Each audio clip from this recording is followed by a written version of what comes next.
Welcome to Narcissist Apocalypse, a podcast that gives a voice to narcissistic abuse survivors. I am Brandon Chadwick, but my friends call me Chad, and thanks for tuning into this episode. So what is a narcissist, you may ask? Generally speaking, a narcissist is a person who has an excessive sense of how important they are. They demand and expect to be admired and praised by others and are limited in their capacity to appreciate others' perspectives. And guess what? Not all narcissists are made equal. Yes, that is true. Narcissism is a character trait that exists on a spectrum. A small amount of narcissism is healthy, and a person with an unhealthy level of narcissism may be called a narcissist. At extreme levels, it may be diagnosed as narcissistic personality disorder. However, for the purposes of this podcast, a narcissist is a person who exhibits narcissistic traits and or a consistent pattern of maladaptive narcissistic behaviors regardless of whether they meet the diagnostic criterion in the latest version of the DSM manual or have a formal diagnosis. So a person may be referred to as a narcissist on this podcast, even if it is more likely that they have another cluster B personality disorder such as borderline, histrionic, or antisocial personality disorder, so as long as they exhibit narcissistic traits or behaviors. And now, with all of that out of the way, let me tell you that we have a survivor on this episode named Billie Jean. And as it turns out, Billie Jean and I know each other, and you'll find out soon how and why. But first, I just want to thank everyone in the Narcissist Apocalypse community for listening to the show and sharing your thoughts by email, Instagram, Facebook, and Twitter. Our Facebook group is really hopping these days, and to all you folks in there, I want to say hello and thanks for participating. And to all you Instagram folks who reached out this week when we needed help for the support of one of our listeners in need, thank you for everyone who sent over a note to me. A big thanks to everyone out there because it really meant a lot, especially to the person who needed our help. And a reminder, if you haven't left us a review on whatever podcast service you use, Spotify, Apple, Google, Stitcher, Castbox, etc., leave us a 5-star written review as it helps out the show a lot when it comes to ranking. If you don't want to do a written review, just do the regular 5-star review. Now, once again, I do have to put a bit of a moratorium on doing recordings because my vetting call and recording schedule is already booked to almost the end of November. So if you still want to send in your story, do so. I will not, I'll still read every story, but I can't make any promises when it comes to when we would end up recording, as not every episode also works out and makes it to air for various reasons. So if you want to be on the show, the quickest way to be part of our show is if you want to read a letter to your narcissist and be a part of our Letters to a Narcissist compilation episode. We have a voicemail recorder on our website to record. Go to narcissistapocalypse.com. It's on the right side of the page, and it's always floating around and hard to miss. There's a button that says Send Voicemail. Press it, and away you'll go. We're accumulating these letters to have a volume 2 of that episode. So send in those voicemails. The sooner we have enough voicemails, the better, and we can get that show recorded. If you want myself or my old pal Melissa to read one of your letters instead, just send it to narcissistapocalypse@gmail.com, and in the subject line, write to us that it is for the Letters to a Narcissist episode. What else is going on? Our first fundraiser for Layla is 1/4 of the way funded so far, so thanks to everyone out there who has supported that fundraising endeavor. Layla was one of our guests. She was on our July 22nd episode. If you haven't listened to that episode, go listen to it. Layla was married to a police officer who used his power and standing in society to abuse her with no fear or repercussion, and Layla has a big problem with trauma. It runs deep. And we're desperately trying to raise enough money to get her trauma therapy for the year. So I'm reaching out to everyone. If you haven't contributed yet, even $1 helps. Go to our website, narcissistapocalypse.com. Click on the fundraiser section, and let's help change Layla's life. Socially this week, everyone. Are you ready for this? Socially. I was actually supposed to go to New York with a friend of mine for a podcast convention. But it didn't happen. Sometimes I'm not paying attention. It was late at night, and we were standing on the wrong platform for the bus to take us to New York, and it didn't make it. I take full blame for this one. This was all my fault. I went in to check where we were supposed to be standing, and I will take full blame. It happens. I did take a sleeping pill exactly at the time we were supposed to get on the bus, so I wasn't that upset about it at the time and really until the next day, because really I just wanted to go to sleep. So you would think at that point all of my troubles that day were behind me, but no. When I woke up the next day, I actually did feel well rested. I did a little bit of work, then wanted to take a break. As you know, I always talk about going to the movies. I went to the movies because I just love it. I was having popcorn. And, tomorrow I'm actually going to be seeing the movie Judy with my mom. I go to a movie a week. Anyway, back to my story. I'm just sitting there in the back row of the theater. I like sitting in the back row. I'm calm. I'm relaxed. I'm eating popcorn, one kernel at a time, with the grace of a swan, everyone. I'm not even mowing it down, just one kernel at a time. All of a sudden, I'm pelted in the face with a handful of gummy bears by a group of teenage girls who were in the same row as me, just like 10 seats down. There was like 6 of them.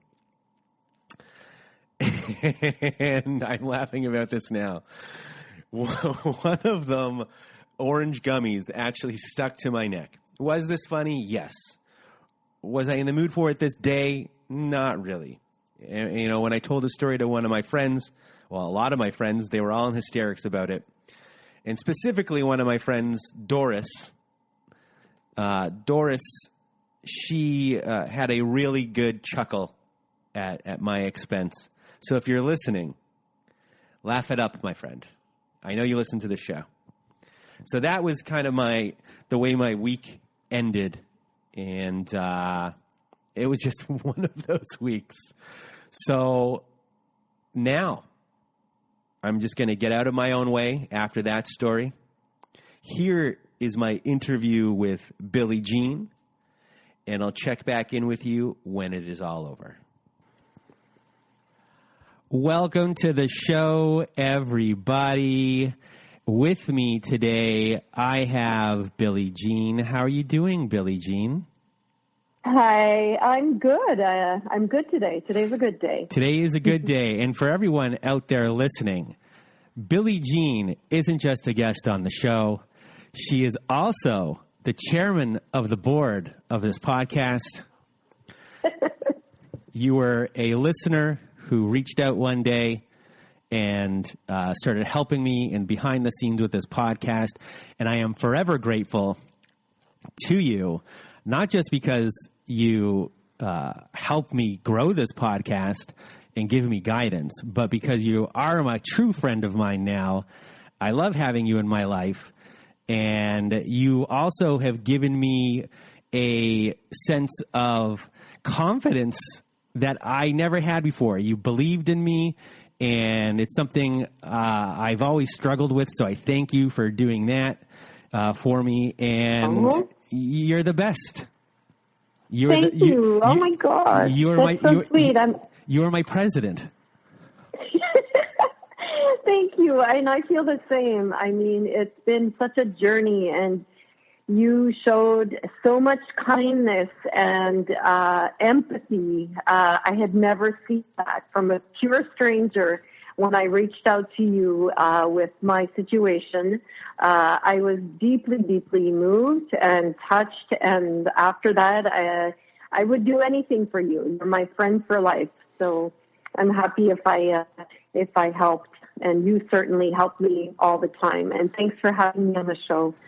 Well, I'm thrilled that you are here. And I guess one thing that we want to say before we begin, that English is not your first language. Exactly. So bear with me if I'm looking for words or if I don't use the right ones. I'll try and help you out if you have a question on a word. But I don't think we're going to get there. I think to me, I've never noticed a thing. But anyway, now I'm rambling. and I'm just going to get out of my own way and your way. And I'm sure you always wanted this to happen. The floor is now yours. Thank you. Thanks for everything. Thanks for letting me share my story. I'm an avid listener of the podcast.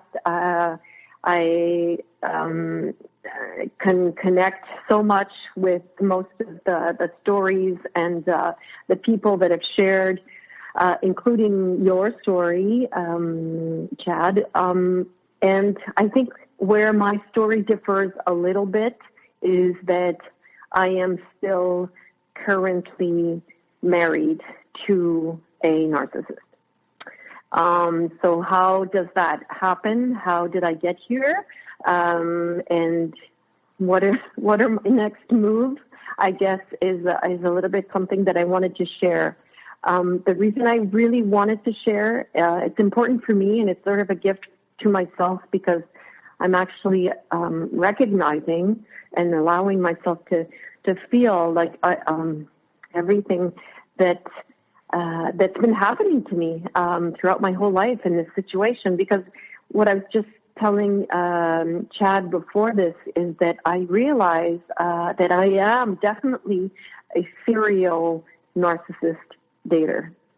And thank God this last one is the most intense, abusive, unreal one, because I finally saw it. I finally realized what's been going on. And it's forced me to look inside and really get on a journey, because, what I discovered is that it was never about these narcissists.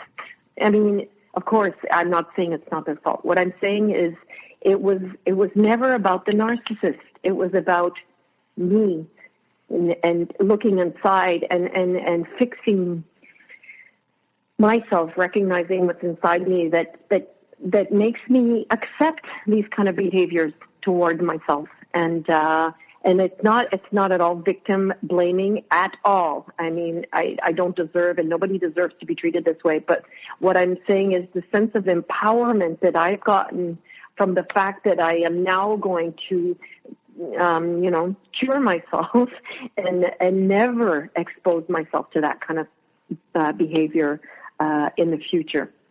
I don't know if that's clear, but it was important to me. And I think that to understand how I ended up in this relationship that's I'm still struggling to get out of, it's important to understand a little bit about my childhood, because I had a particular childhood in the sense that my mother left my father, who was an alcoholic, when I was about 6.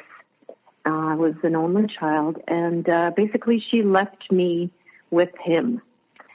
She just took off and moved to another country. So that was difficult in itself. The separation from her was very painful, and it's almost like I didn't really know my father before she left. I don't even remember him. Like he wasn't even part of the picture. And so to suddenly be with this person that I didn't really know without my mom was, obviously quite traumatic. But you felt abandoned right off the bat there. So right there you have abandonment issues. Oh man, big time. Yeah. And those are going to play big in all kinds of ways in my life. But it's like, just to tell you how much I cried and how lonely I was as a child is just it's been a big burden for me, and I accept it now. It's part of who I am, but it was very hard. And what I lived with him, he wasn't an outwardly abusive type of narcissist, but he was a narcissist. Boom. He basically didn't really want a kid, and I was kind of an annoyance So I never felt that I was interesting or important, except if I had certain behaviors. So if I excelled at something, or I was extremely good in school, or if I could, bring in something that he could then use to brag to his friends or his many, many, many, many girlfriends, then I was useful.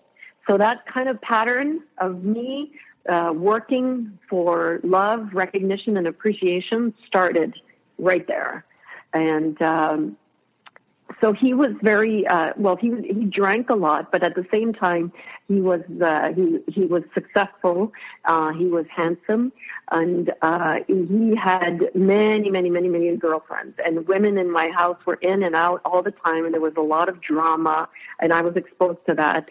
And basically, I just didn't really belong there. I spent a lot of time alone and with no attention whatsoever. I ended up leaving at 16, basically to just do my own thing. And the good news is I had worked so hard in school to impress him and get some kind of tap on the back that I actually, got pretty good at it. And it later basically helped me a lot because I studied a lot for a long time, and I'm now quite successful in my career. I'm pretty much at the top of where I can be in this field. So that turned out good. But I worked hard on it. But coming out of that childhood where I was very lonely, and it gave me a lot of issues that made for a complex end of adolescence and beginning of adulthood. So I had many personal problems and issues. I was basically self-medicating and trying to fill the void that I had inside. So once I finally got out of that, which I worked very hard at, I got used to solving my problems by myself very young. So I work hard, and I know that if I put my mind to it, I can do it. So I actually got myself out of addiction and all the problems that I had created through that. And I thought I had sort of worked through my issues. So did you recognize those things at that time when you were younger, that these things had gone on, or were you only did you only see some of those things and were blind to other parts? Exactly. You said it. What it was I recognized that my mother abandoning me was my big problem. That was my thing. I didn't realize all the damage that the rest of my upbringing with my father had caused. And, to be honest, I only just put the pieces of the puzzle together about 3 months ago when I first discovered the subject of narcissism, which unfortunately was about a month too late because I had just gotten married. But anyways, that's another phase. Is that for later in this podcast? Yes. Yes. Okay. That's for later in the podcast. We'll get there. So I basically worked through those kind of abandonment issues and the pain that I had. And then, went back to school, studied, like I said, quite a bit, and started working right away. And at the same time, I started my first relationship with a narcissist. I was quite young then, and he was very handsome and dashing, and we ended up dating for maybe 5 years. He was abusive. He had addiction issues. He would...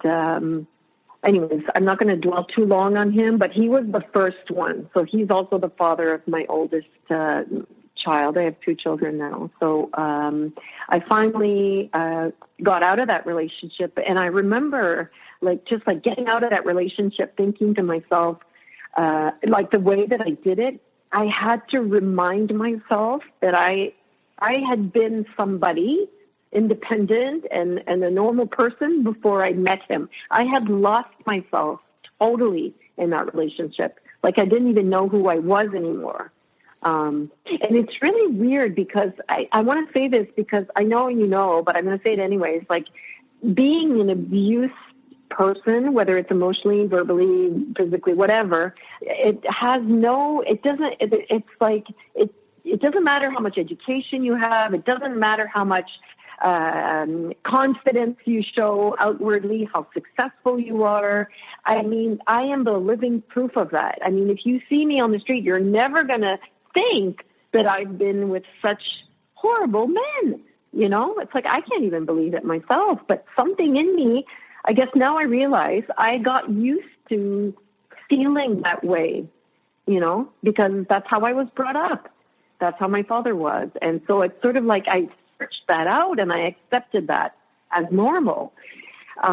It's a safe feeling because it's something that we're comfortable being around, and being around normalcy is actually not a comfortable feeling, and it feels weird, and you run away when you're raised in those environments. You run away from the normal feeling because that is a foreign feeling to you, and you're used to chaos.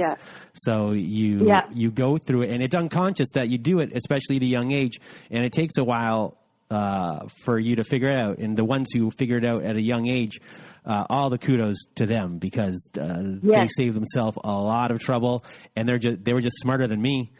And, so anyway, I interrupted you. It's you know that you're not feeling good in the relationship. And I mean, how many times have I told myself, oh, I've been through worse. My father was much worse. I can do this. It was almost like a pride of mine to be with a difficult, moody man. It was I can do this. My father was much worse.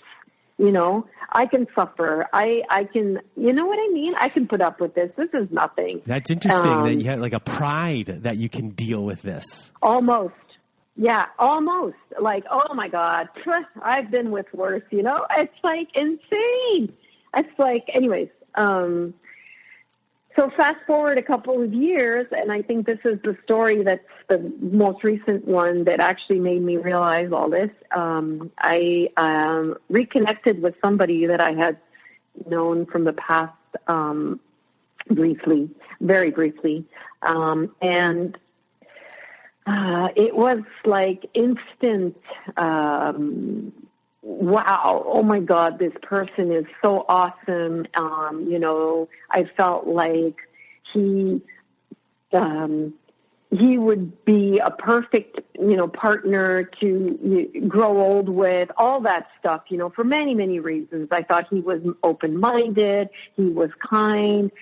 He had similar issues as I had growing up, and so he had worked through them. And I thought, wow, that's so cool. Somebody that I can really relate to. And, they say I've been reading the books now around narcissism, and I mean, it's almost like they wrote the book for this guy. He is textbook, everything, check the list. It's exactly how this person is, but I didn't know that. But anyways, so in typical fashion, the love bombing started, and it was next level love bombing. I'm talking whisking me away to Malibu, New York, buying me expensive shoes, Louis Vuitton shoes, and, Chanel bags, and always these surprises, these little attentions, we'll rent a place, but he'll go first, and he'll light candles, he'll put beautiful flowers everywhere, tell me that I'm the most incredible woman on earth, and I'm a soulmate, and, it was such intense charming and sweet and incredible chemistry and connection. I mean, I was completely swept off my feet. And, you know, I thought I deserved it. I was like, yeah, but I'm a good catch, you know, I'm attractive enough. I'm successful. I'm in a good place in my life. And I thought, you know, finally life is bringing me the person that I really deserve, you know, after all these, you know, am I going to say assholes? Anyway.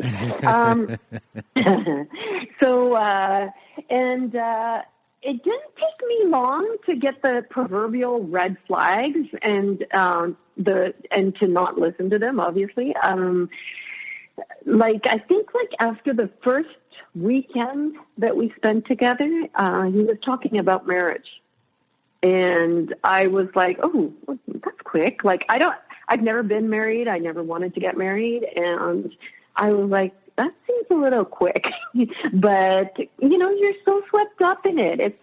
I don't know if you were talking about this, Chad, the other day, but it's the whole analogy of boiling a frog, you know, you slowly put the temperature up and the frog doesn't realize it until the water's boiling and they croak or whatever. So it's the same thing. It's like you go into it thinking, oh, this is a little weird, but you keep going. You know, oh, that's a little bit more weird, until you're too far in. That's kind of the image that I have for this whole story. So started like that, you know, and I remember even thinking and asking, like, why me? Like, why this much? Like, I didn't understand it, you know, and then, you know, I got all these love letters of why me, you know, a professional. It was so well done. And then I think I started to, the whole thing is kind of particular because we spend a lot of time apart because of work. So I actually have a lot of time when I'm not with this person. So a lot of our things are either through, you know, Skype or through email, and you know, and then obviously we are together sometimes, like often enough, but just to give it more context. So I think the first indication that I had that something was really off was, and it totally caught me by surprise, was about 6 months in. And I had invited some friends over that are really, really good friends of mine.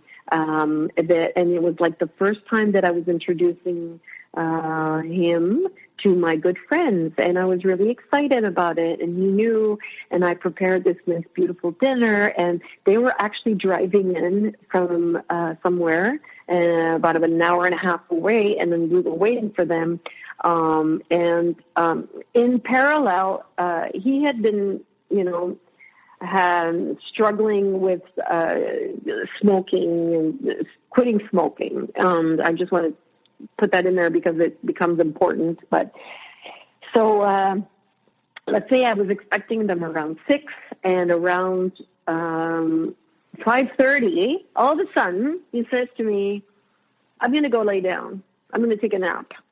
And I'm like, okay, they're like arriving any time now. And I was I thought you would come and be there to greet them, or, you know, anyway. So he's like, yeah, but I'm not feeling well, and I'm just going to take a nap. And he sort of slams the door. And I'm like, what? Like, who is this? I've never seen this person, you know? And I don't remember which one of the people on podcast mentioned, but there's like this look that comes into their eyes, you know? And all of a sudden you're like, oh my God, I don't know this person. So that's like the first time that happened. And so he laid in the bed, and, you know, sure enough, half an hour later, these good friends arrive, and they're like all happy. They really care for me. They're happy to meet this person that I've been talking about. And I'm like, oh, you know, he's laying down. He's not feeling well, and I'm just going to go wake him up now. So just hold on for a second. So I go into the room, and he's not sleeping. He's like lying on the bed on top of the covers with his phone, and really not sleeping. So I'm like, hey, my friends are there. Do you want to come out to see them, to meet them? And he just glares at me, and he says, absolutely not. I am not feeling well, and I am not coming out of this room. And as a matter of fact, I'm going to take some sleeping pills, and I'm going to sleep right now. And he gets up and grabs these sleeping pills out of I don't know where and takes them and then, like, gets under the blanket and, like, pulls the blanket over his head, and that's it. So at this point, you have never seen him do a temper tantrum Never. at all? Never. So you're shocked. Never. You're in shock right now. I am in shock. I am shaking, okay? I don't know, like, who is this person? What is this behavior? I've never seen this in anybody. This is, to me, like, okay, wow. Like, who does that? I'm like, completely in shock. Were you scared but at I'm all? like, oh, yes, because, you know, you'll see later, but he's very aggressive, you know? And this whole sleeping pill thing and I'm like, but I kind of think, okay, so I come out of the room and I go see my friends and I'm humiliated, you know? I'm like, hey guys, you just drove 2 hours to come and meet this guy, and they heard him talking in the room, and he's just decided that he's not going to come out of the room. You know, how weird is that? You know, so, and they're like, okay, awkward moment. But anyways, they're there. So I cooked this beautiful dinner. So we end up having dinner, and I'm just like, but obviously this is, now I know, you know, this is a technique to get me like shaken and off kilter, and so that I seem confused and weird, and you know, it's a strategy to break me, to put me down, you know. But I don't know this at the time, so I'm like trying to be normal. But my friends are like, they know something's wrong, and I probably can tell. the whole time you're having your dinner with them, the whole time you're probably thinking, or I'm going to assume you're thinking, yes. In a way, I can't wait until they leave so I can go and figure out what's going on. Yes, exactly. That's exactly what was going on. I couldn't wait because I want to fix it. I'm like, I must have done something. I should have seen the signs. He wasn't feeling well. I shouldn't have invited them. But meanwhile, the rational mind and the back is going like, well, he should have told me that at like this morning, or even at 12, I would have called them off. I would have told them they'll come. Why wait till like it's too late to pull this whole number? Or, I mean, it's like my mind is like, suck it up, man, and come and say hello at least. Come and say hello and say, hey, listen, I'm glad to meet you, but I'm sorry, I'm not feeling well. I'm going to go lay down. No, I mean, normal people would do that. So that's like the first thing that happened. And then back to normal after that. Oh, I'm so sorry. I wasn't feeling well. I'm sorry. And so you're like, okay. And a big part of you wants it to go back to normal, to this amazing person that you are so in love with, right? You don't want it to be broken. So anyways, I'm going to speak for myself, but that's the way I was reacting. So then, you know, slowly, these little incidents, I'm going to call them, start happening closer and closer together. So I have kids, right? So that quickly becomes another excuse to blow up or tell me that there's something wrong with me. Because the theme in our relationship is that, you know, I have a problem. Whatever the problem, it can be anything. It can be the way I raise my kids. It can be the way I work. It can be the way I talk to my bosses. It can be the way that anything, the way that I do my finances, what I'm wearing in the morning. It can be anything, but there's always something wrong. It's like ridiculous. You know, when I say it, it's ridiculous, but remember the slow boiling frog. And so at this point, the whole thing with my kids comes up. And I remember, like, we're on a vacation, and this is about not even a year in. The first time that I'm bringing my kids into the picture, and we're on a vacation in L.A., and we've got, like, a nice place that we're staying in. Everything's great. Everybody's in a good mood, except him. And all of a sudden, it starts getting worse and worse and worse. He's being impatient with me. He's snapping at me. He's ignoring me. He's being condescending with me slowly. And then he pulls the whole, I'm tired, I'm going to go for a nap thing again at that time, around dinner time one night when I'm there with the kids, and I'm like, okay. But now it's like, okay, they're not friends coming over. It's just the kids. And, I can tell my kids, hey, wait a minute, I'm going to go see what's going on. So I do that, and I go downstairs, and then I, like, put my hand on his shoulder, and I'm like, hey, are you okay? And he whips my hand off his shoulder. And he's like, don't touch me. And I'm like, what?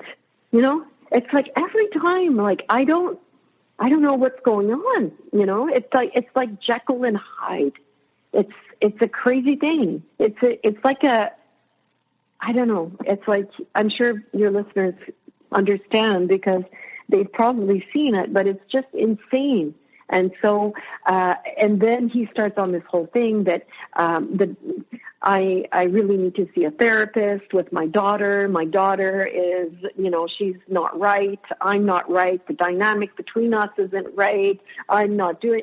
Meanwhile, he doesn't have kids, right? Mm. And he tells me what I da. But it's like, it's not just like somebody who's a little frustrated and gives you feedback. It's way overboard to the point where you're left shaking and crying, and you're completely distraught, I think the word is, mm-hmm. And you don't know how to fix it, And the big part of me is trying to fix it because that's what I had to do, as a kid. I had to fix my dad's moods or else I was alone. I had nobody. So it was like, he can't be angry at me. I have to do anything I can to fix it. So it's part of my conditioning to try to fix it. But then he'll shut me off. And then he just, last time he took the sleeping pills, and this time it's just like, just get out of here. I want to sleep. So sleeping was his form of the silent treatment.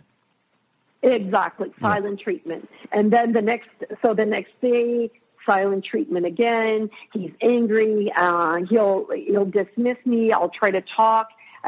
He'll just say crazy shit. Like, it's just crazy. And you're like, this is crazy. What are you talking about? And it's like, oh, you don't want to look at yourself. You've got so many issues that you're blind to it. So you start slowly thinking. He's so smart, He's such a nice person and a caring person. Maybe he knows. Maybe I do have issues. Maybe I should consult somebody. How many times have I ended up with a therapist, and they would ask me, so why are you here? I actually don't really know. But I had to go because he would hound me. Did you go see a therapist? Did you talk to, did you do it? And if I did it, he would say, oh, good. I'm glad you did. That's good. So I would get the positive reinforcement, But it was, so all this started building up, moving faster and faster and faster to a point where I never felt like it's the moving goalposts, right? I would have something broken. I would fix it. Oh, and then I have another problem that I have to fix. And these issues and problems just got closer and closer and closer together to a point where I was a wreck. I was a mess. I was crying every day. I was stressed out. And then meanwhile, he started saying to me, I'm tired of this, we should break up. I need space. I need a break. I need this. I need that, And before the show, I was going back in my emails just to see the things that I've sent. And how many times did I send an email that said, I don't understand what's going on. Like, what did I do? Tell me what's wrong so that I can work on it. We can talk through this. We can fix it. But there is no fixing. They thrive on the problem and making you feel bad. Mm-hmm. They don't want a solution. They don't want it to be fixed. So you know what I mean? Yeah. At this point, how far into your relationship are you?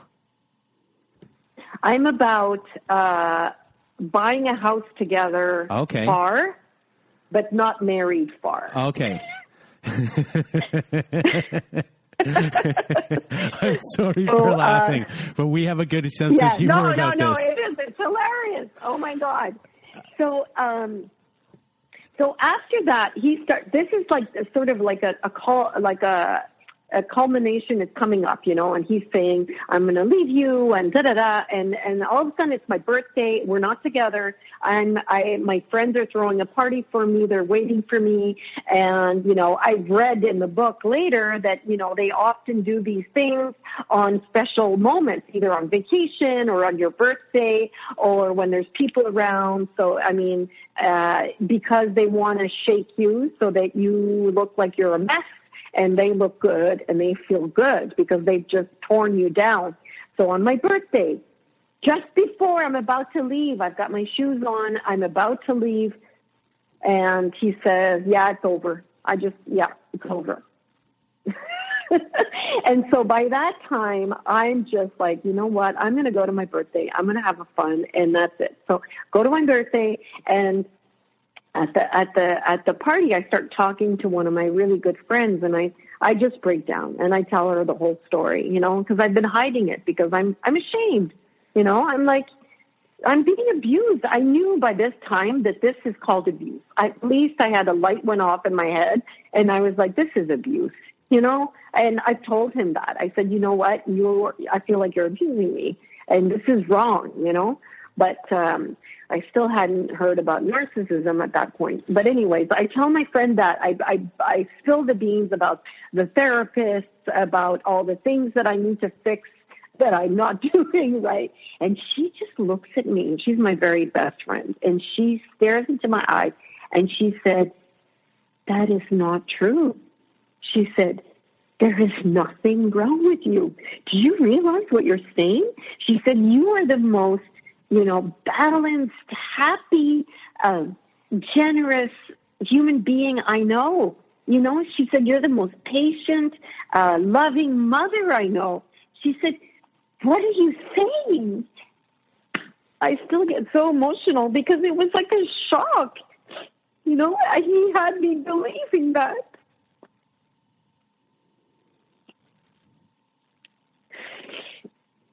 So it was such a realization. So a couple of days later, I called him and I said, listen, it's over. Your gig is up.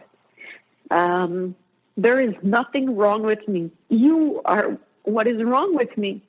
And this is psychological abuse, and it's not right. And I don't want to be a part of it anymore. I said, you've told me 100 times you want to leave me. I am now fine with that, and he would do things like that weekend of my birthday. Like, he went to visit some family, and after being super mean with me like that, part of his cousin would send me a picture of him, doing something, and he's smiling and super happy. And I was like, how can you be happy when we're going through this, and now I know, because he doesn't care, right? Mm-hmm. He's mean and enjoys it. And so after my friend sort of shook me out of that, I was like, it's over. I don't want this anymore. Da-da-da.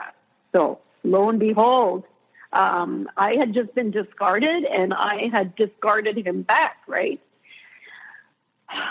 And then unfortunately, I hadn't read the book. So he called me back, and he's like, I just wanted to say thank you. And I'm like, what? Yes, thank you. I finally saw the woman that I've been in love with come out, You're finally affirming yourself. You're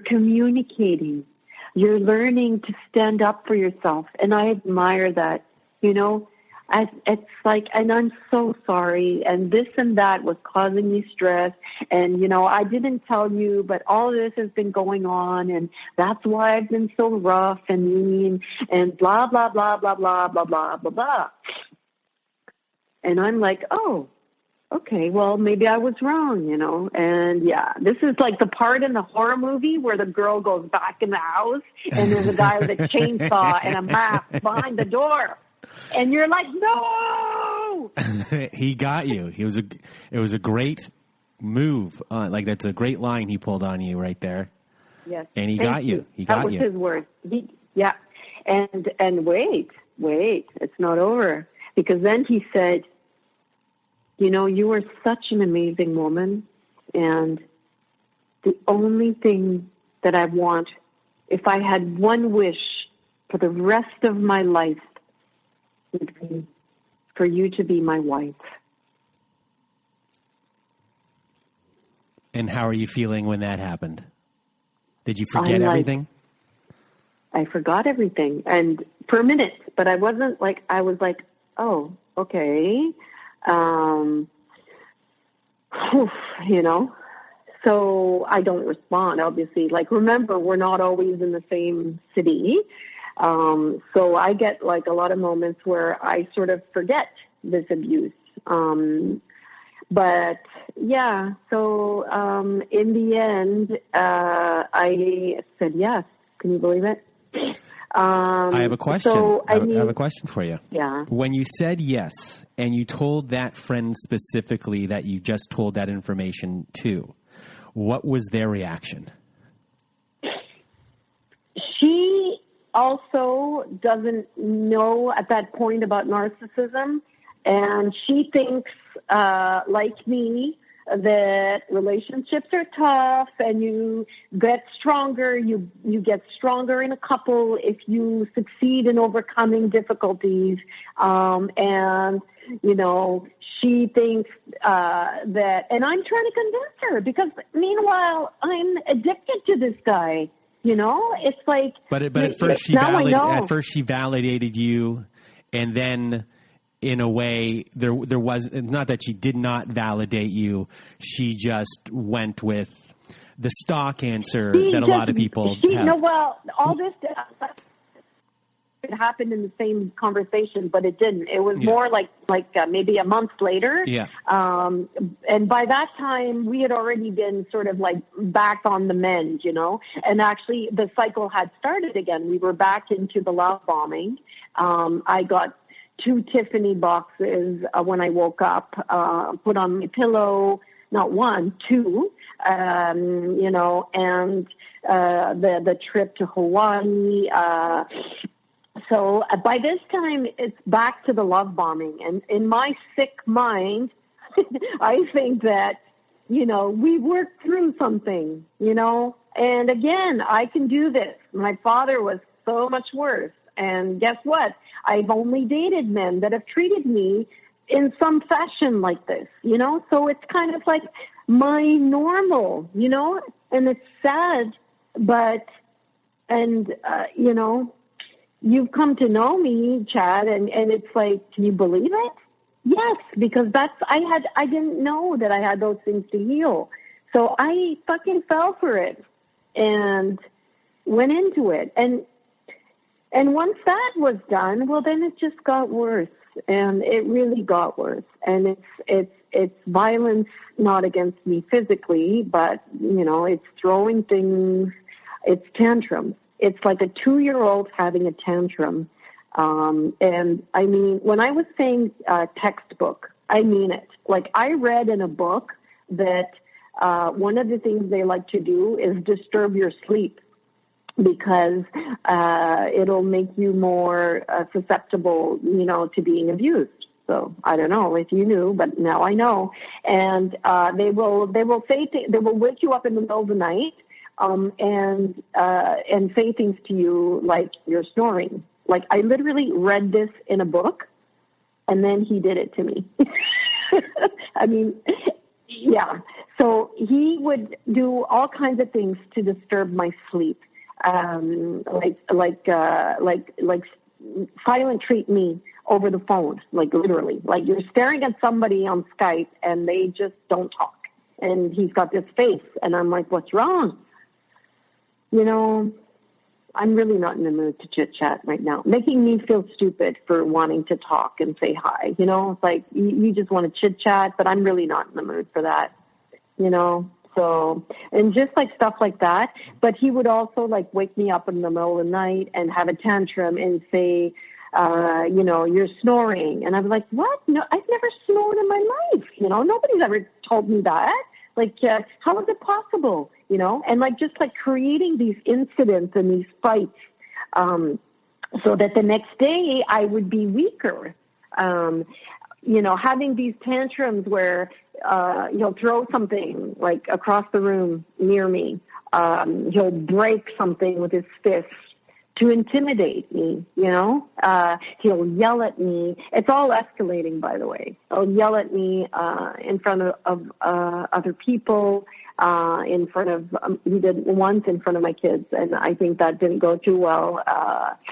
And so... So how do your kids feel about him at the time? They don't want to have anything. They don't want to have anything to do with him. Early on, they felt that way?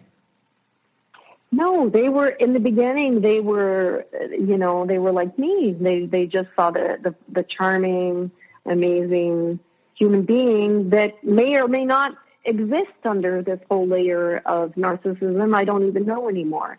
You know, if there is a real person underneath there, and if any of what I felt or saw is true, I don't know. I really don't know. But your kids have seen it with their eyes firsthand now, and they want nothing to do with it. My oldest daughter, my youngest daughter hasn't seen it, but my oldest daughter was exposed to a very violent kind of incident, and she basically wants nothing to do with him anymore. And she really doesn't understand that I'm not, but I mean, she understands my process, and she's 100% behind me. She's an amazing person, and I'm so grateful that she doesn't have the same issues that I have, you know. But the last time that there was a big explosion, we were actually expecting a whole bunch of people, and again, it's in the book. They'll do this when you're about to have a party or a guest or something, so that you look, again, like completely lost and weird, and they seem super confident. And, you know, so he'll yell at me and shout at me, and like 2 minutes later, like the doorbell will ring, and he'll grab my waist and open the door and introduce me. Have you met my beautiful wife? Like, I'm serious. It's like a bad movie. I'm sure. Do you feel gross when that happened? Yes, yeah. Because I wish, like from the inside out, you just felt. Ugh. Yes, exactly, and that's one of my issues. I do feel gross for accepting people to treat me that way, you know. And that time, my daughter was there. She wanted me to leave, and I couldn't do it. I just couldn't just leave. But in a way, I'm glad I didn't, because that day I actually went to the gate to greet some guests, and I saw a really old friend. And he just saw. He's like, "What's wrong?" You know, he said, "You don't look good, Billie." And I told him the whole story, and he said, "He sounds like a narcissist." And I said, "What is that?" And he said, "I'm going to send you a couple of articles." And so he sent me some things, and I started reading, and I couldn't stop. I was like. It was all of a sudden, it was as if a veil lifted off my mind. Like all these years of just like smog in my mind just lifted. And all of a sudden it was like, oh my God. And then I couldn't get enough. And then that's when I found you. And you started giving me information. And, you know, all of this is just a couple months. So that's why I'm still in this situation.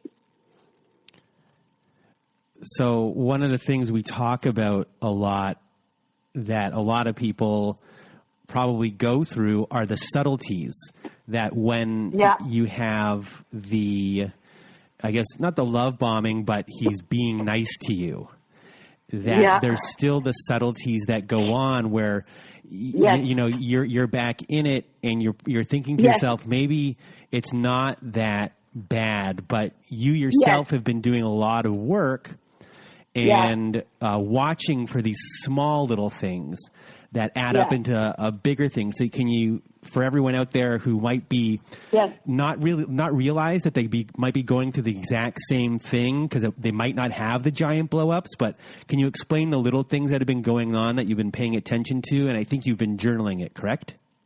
Yes, I have been. I mean, what I'm doing right now is, remember, I have the advantage of space because of my work.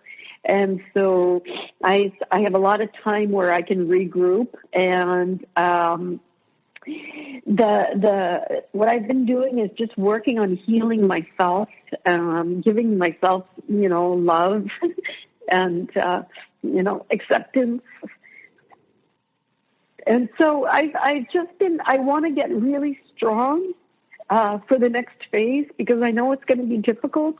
And you can hear it's emotional, but I'm happy. I sound really sad, but I'm actually so grateful in a way for this, because it's like somebody handed me the key to unlocking, a happier me and a happier future, because now I know what I need to realize and fix.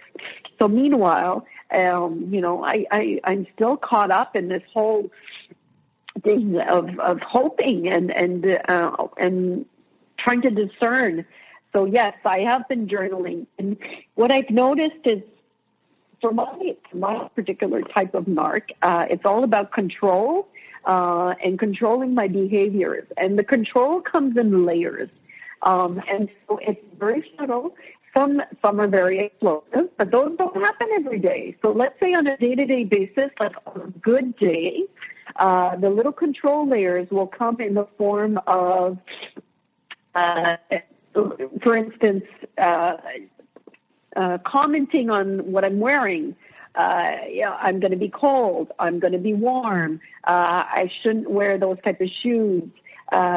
Or he'll make a little comment on what I look like. Oh, you look like such and such a character. And I don't want to, I do have a good sense of style, and I think I dress very well. So it's like, I'm not insecure about how I dress. It's just, and that's what makes it so ridiculous, because I see it now. So it's all these little comments, about, oh no, today you should wear makeup, or don't do your hair because we're going to go do this activity. And so it's just like this control. And then another layer is the whole condescending, talking down to me all the time. There's no way to have just a constructive conversation about something that this person would notice. I'm glad to get feedback. If I'm not doing something right, I'm glad for somebody to say, hey, have you thought of doing this? It might be interesting. But instead of saying that way, it'll be like, I can't believe that you're not doing that. You're so passive. You're I can't believe you're not really taking that and looking at it and working on it. It's always that tone, okay? It'll be, controlling how much I have my phone. Oh, on your phone again. Oh, what are you looking at? What are you texting? Who are you writing to? Always cultivating subtle insecurity, mentioning other women in ways that are subtle, or not, but and I'm really not a jealous person, and I really am not. I'm not like that, and I don't have any problem with women that are, but I know that of myself, but. So I can see it again, and it's like, oh, would you mind if I had lunch with so-and-so? And it's like, And he'll ask me this right before I go to bed because he's hoping I'm going to think about it all night and it's going to keep me up, right? Or, like making me feel stupid about something. If I ask a question, it's like he'll look at me like, can't believe you're asking that question. That is such a stupid question. He's not going to say that, but I see it in his eyes, right? You had 3 words before which I just wrote down. And they actually, in the words actually, like the acronym is CSI, which I found very interesting. Cultivating sudden insecurity. Yeah. It's really interesting. 3 words. Yeah. All put together. Yeah. Thank you. That's a good one. It's true. It's like always like nursing this little insecurity in me and being condescending and making me walk on the typical, the book, the textbook, like feeling like, if I, telling me that, if we walk into a grocery store, it'll be like, okay, we're only here for eggs. Don't look at anything else. We're here for eggs. It's like constant control, constant. So I'm sure everyone out there is probably thinking, okay, you're still married. What's going on? So, I guess explain what you're building up to and the strength that you're gaining and how you're going about things. Well, it's, as anybody who's been married before understands, it's not a simple thing. I think that if I didn't have my own space like I do, I would probably, be already on to the next phase. But like I said, I have the advantage of being away from my work. So I get a lot of time, and I know that I want to work on myself before I go into that confrontation, that conversation, simply because I do not feel strong enough yet. So I'm doing a lot of work on myself. I'm meditating, I'm reading, I'm talking to people, I'm getting information, I'm exposing myself.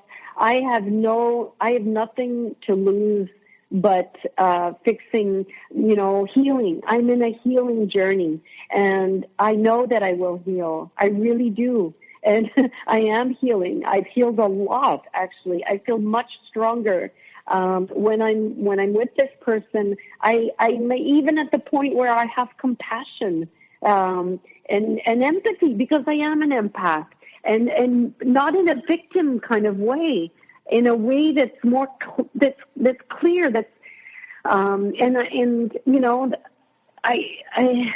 it's so hard to accept, that everything I thought that I knew about this person is wrong, and I've read the books and I've heard the stories, and I'm still in the process of accepting that, and I'm giving myself that time, I'm not on anybody's agenda, I'm on my own agenda, because again, it was never about the narcissist, it was about me. This is my healing journey, and I'm going to take it as slow or as fast as I want and /need, and I'm safe. I'm keeping myself very safe in the way that I'm doing things.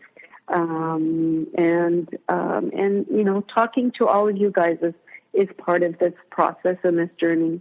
And I mean, I can't thank you guys enough for taking the time out of your day to listen to me.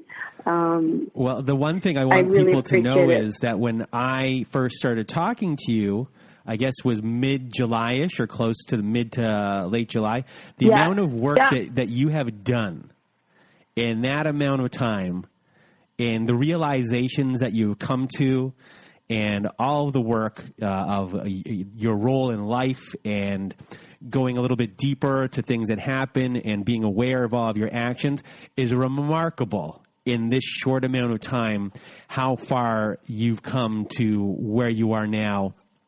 And not just in that aspect, how you're dealing with your journaling and being aware of things and keeping things accountable so you can see over time that you're not crazy.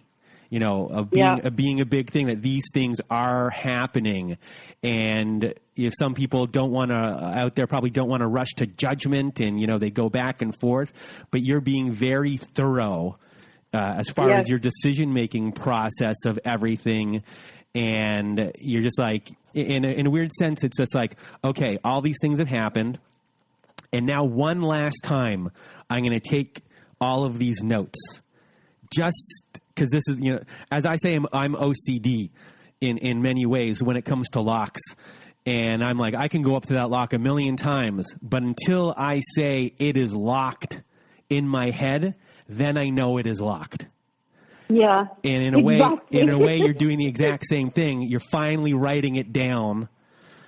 So by the end of that book, you're like, this door is locked. This is over. Now I can actually sleep or rest. Exactly. Or exhale. I mean, that's why you're my friend. You understand? It's true. That's exactly what I'm doing, because I'm very thorough. And like I said at the beginning, I mean, my childhood was what it was, but it had one good side effect, is that I'm very driven and self-determined. And when I know there's a problem, I'm going to fix it. And so I'm even having dreams about it. I wrote to you the other day and I was like, oh my God, I had a dream. And it's like the feeling is clear inside me. It's like I'm thorough. Thanks for noticing. And the other thing, which I found interesting in our conversations, is I guess different things that you might want to do with the rest of your life, or how this has opened your eyes to an other way of life, that maybe when it comes to work, or how you think that your future, what happens after this, that you're manifesting these other types of dreams as far as what your values are. Totally. It's changed my outlook on everything. It's amazing. Like, this healing journey that I'm on has changed how I interact with everybody, because I'm a people pleaser. I've always put my own feelings and needs in the back burner. I'm not a pushover, but I definitely want everybody to like me. and that's not possible, right? We all know that. If we're true to ourselves, we're not going to please everybody all the time. So I am trying to bring that into my work, into every aspect of my life. And it feels so good. It feels so good. It's so simple to just be aligned, when your heart and your mind and everything is aligned. It's such a relief.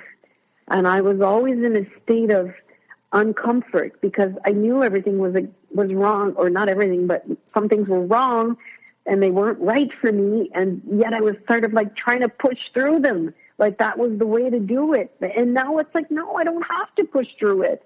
I can just get rid of those things that aren't good for me. And then I just feel good, so much easier. When we started this, you asked me, you gave me this questionnaire to fill out, and I had to fill out what my brand values are. What are your brand values now? That's true. Integrity is like the first word that comes to my mind. I want to be, I don't know how to say that in a phrase, but the word integrity is the right one. Mm-hmm. And kindness, I want to be kind, and I want to put that out into the world. And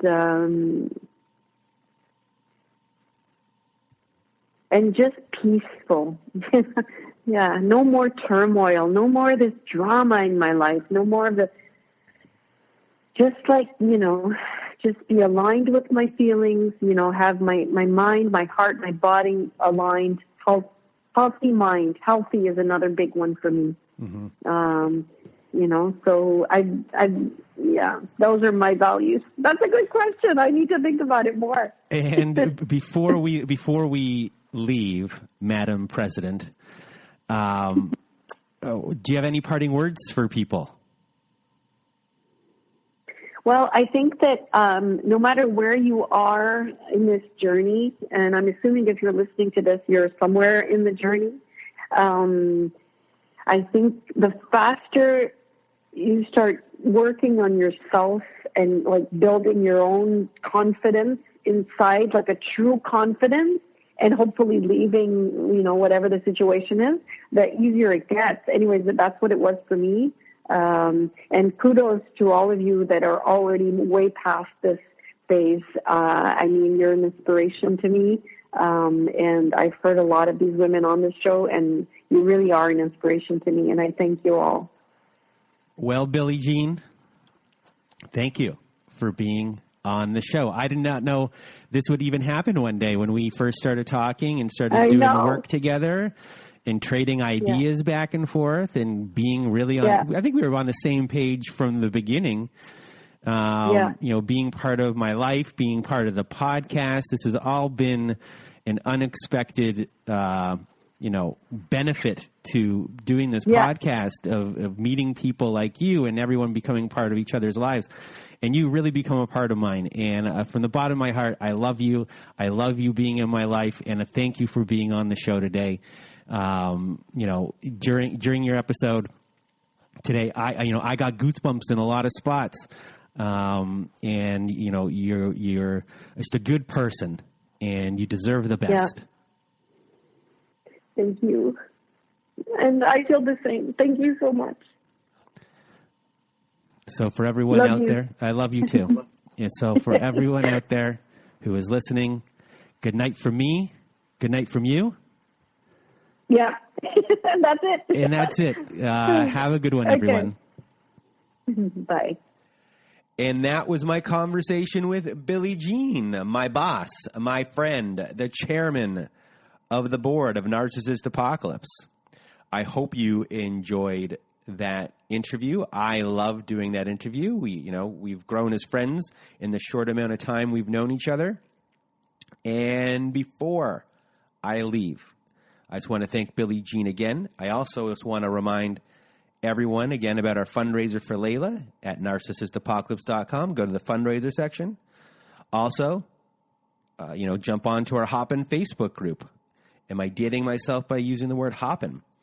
It's different from our Facebook page. You can be found, the Facebook page, the Facebook group can be found at facebook.com/groups/narcissistapocalypse. Also, we're going to be winding down our Reddit page as no one's really using that page, and our Facebook group is doing really well because it's a closed group. More people are interacting in that environment. So the Reddit page, don't go there for now. I'm going to figure out what to do with it. Go to our Facebook group if you want to be interactive with us. And lastly, once more time, if you want to read a letter to your narcissist, we have a voicemail recorder on our website to record. Go to narcissistapocalypse.com. It's on the right side of the page. It's always floating around and hard to miss. Click on it, send your voicemail. It records up to about 5 minutes. You can record more than once, twice, 3 times, as much time as you need. We're accumulating these letters to have for volume 2 of that episode. So do that so we can get that episode as quick as possible. And now, that is it, everyone. Be well, and bye for now.